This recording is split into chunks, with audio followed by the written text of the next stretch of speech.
কিশোরগঞ্জের ঐতিহাসিক পাগলা মসজিদে এবার ২৮ বস্তা টাকা পাওয়া গেছে। এছাড়া সোনা রূপার বিপুল পরিমাণ বৈদেশিক মুদ্রাও পাওয়া গেছে।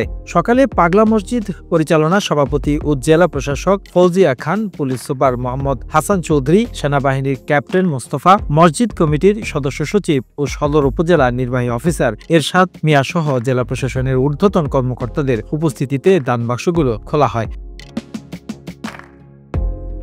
প্রথমে টাকার বস্তাগুলোকে মসজিদের দ্বিতীয় তলায় নিয়ে যাওয়া হয়। পরে মসজিদের মেঝেতে ঢেলে এই টাকাগুলো গণনার কাজ শুরু করা হয়। জেলা প্রশাসক ও পুলিশ সুপারের তত্ত্বাবধানে এ কাজে পাগলা মসজিদের হাফিজিয়া মাদ্রাসা শিক্ষার্থী, জামিয়া ইমদাদিয়া বিপুল সংখ্যক ছাত্র, কিশোরগঞ্জ রূপালী ব্যাংক শাখার কর্মকর্তা-কর্মচারীরা টাকা গণনার কাজ করছে।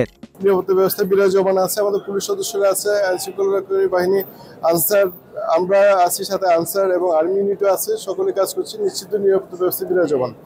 আর এখানে যে ব্যাংক পর্যন্ত যেটা প্রোটেকশন, সেটা আমাদের নিশ্চিতভাবে থাকবে এবং এটা আমাদের বিরাজমান থাকবে। ধন্যবাদ সকলকে। সারা বছরের নিরাপত্তাটা আপনাদের না, এটা সবসময় আপনি দেখেছেন, আপনি ইতিপূর্বে হয়তো এসেছেন, এই নিরাপত্তাটা সবসময় আমরা দিয়ে থাকি এইভাবে নিশ্চিতভাবে, এবং সেটাই বিরাজমান।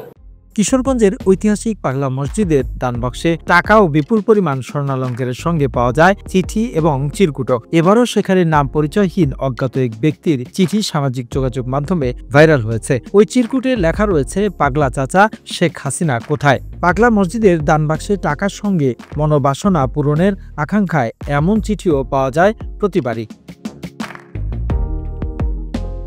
এর আগেও গত বছরে ১৭ আগস্ট দানবাক্সে দেওয়া টাকার সঙ্গে বেশ কিছু চিঠি পাওয়া যায়। এর মধ্যে একটি চিঠিতে নাম পরিচয়হীন একজন লিখেছেন, আল্লাহ শেখ হাসিনাকে তুমি তার বাবার কাছে পাঠিয়ে দাও, আমিন। তখন ওই চিঠিতে সামাজিক যোগাযোগ মাধ্যম সহ বিভিন্ন মিডিয়ায় ব্যাপক প্রচারণা হয়েছিল। এদিকে টাকা গণনার এলাহি কাণ্ড দেখতে শহরের গণ্যমান্য নানান শ্রেণী পেশার মানুষ মসজিদ এলাকায় ভিড় করেন।